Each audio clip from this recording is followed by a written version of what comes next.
A paz do Senhor Jesus esteja com todos. Hoje é o nosso dia 218 e a nossa leitura é Jeremias capítulo 18 ao capítulo 21. Hoje eu gostaria de fazer o comentário dos capítulos 18, 19, 20 e 21, mas não os farei. Eu gostaria de comentar um pouco sobre o capítulo 18, porque para mim é um dos capítulos principais a respeito de transformação. É o capítulo onde fala do vaso e do oleiro.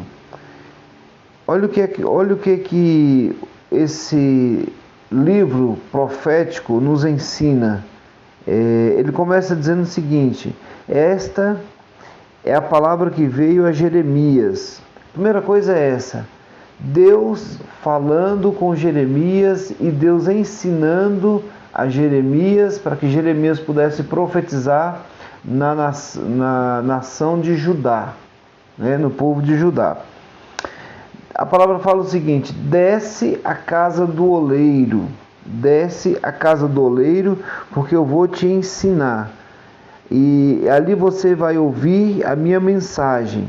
E aí ele desceu, versículo 3, ele desceu à casa do oleiro e vi o oleiro trabalhando com uma roda. De vez em quando a gente precisa descer o nosso nível para que a gente possa aprender.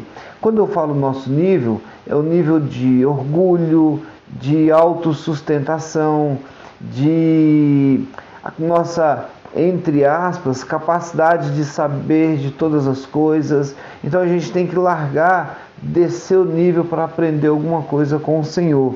E aí Jeremias então vai à casa do oleiro, e quando chega lá, ele vê o oleiro trabalhando um vaso, a roda girando e o barro sendo trabalhado, e ele vai dizer que o oleiro é Deus, e é que aquele barro somos nós que estamos sendo moldados e transformados. Só que acontece uma coisa interessante aqui: o vaso de barro, versículo 4, que ele estava formando, se estragou em suas mãos, e ele refez, moldando outro vaso de acordo com a sua vontade. Gente, que especial isso aqui! É muito interessante, muito importante que o texto fala que o vaso, ele foi quebrado, não foi longe do oleiro. Ele não foi quebrado porque ele não se estragou, porque ele se rebelou. Ele se estraga na mão do oleiro. E de vez em quando isso acontece com a gente. Você já teve a sensação de estar trincado, de estar rachado, de não cumprir o plano e o propósito de Deus por algumas brechas que você está dando, e de repente você fala: acabou toda a esperança. E aí o que o oleiro faz? O oleiro quebra o vaso. Só que ele quebra aquele vaso defeituoso que somos nós. Só que uma coisa especial: ele não joga o barro fora. Deus, ele nunca tem a intenção de nos jogar fora. Ele quebra o vaso e refaz novamente.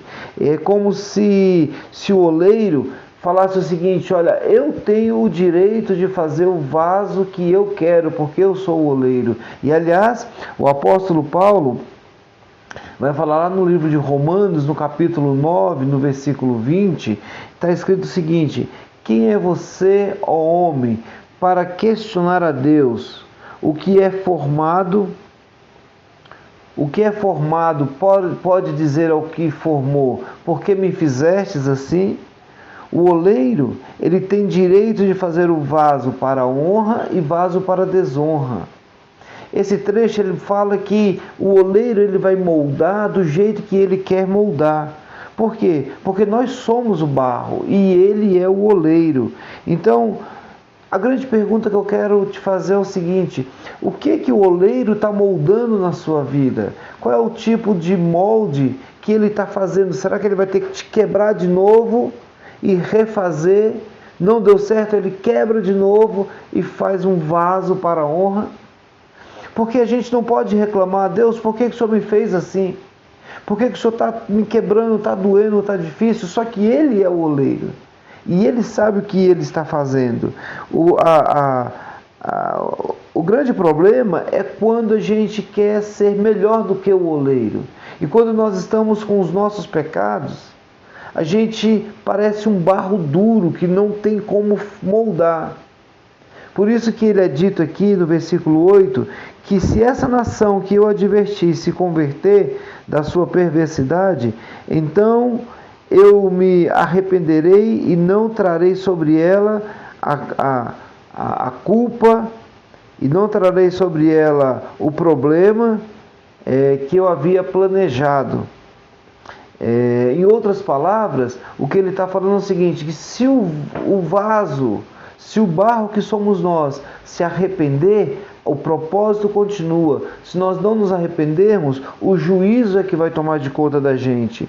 Por quê? Porque o vaso, ele está sendo, o barro está sendo moldado para se tornar um vaso.